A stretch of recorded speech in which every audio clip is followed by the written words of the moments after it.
Pearson Edison စာမေးပွဲတွင် English, Mathematics, Science subject 3ခုလုံးတွင်အမြင့်ဆုံး Grade P3 ရရှိခဲ့သော High Achiever Award winner အဖဦးချမ်းမြေ့သူဤသမီးဖြစ်သူမချမ်းမြေ့နိုင်အားဆုလက်ခံရယူပေးပါရန်လေးစားစွာဖိတ်ခေါ်အပ်ပါတယ်ခင်ဗျာ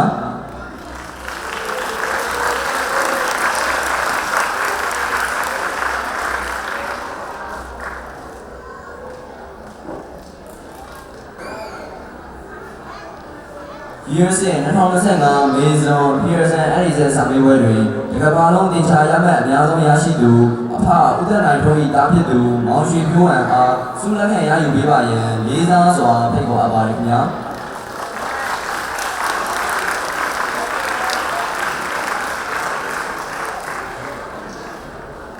USA 2025 Maison Pearson Edison စာမေးပွဲတွင် English, Mathematics, Science subject 3ခုလုံးတွင်အမြင့်ဆုံး Grade P3 ရရှိခဲ့သော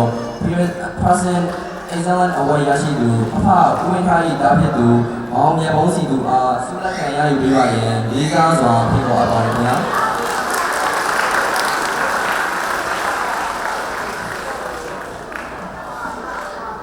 ဆက်လက်၍ International GCSE O-Level အထက်တွင်တင်ချာထူးချွန်စွာရရှိသူအဖဦးလီလောက်ကျန်း၏သမီးဖြစ်သူနတ်လီကျောင်းအားဆုလက်ခံရယူပေးပါရန်လေးစားစွာဖိတ်ခေါ်အပ်ပါတယ်ခင်ဗျာ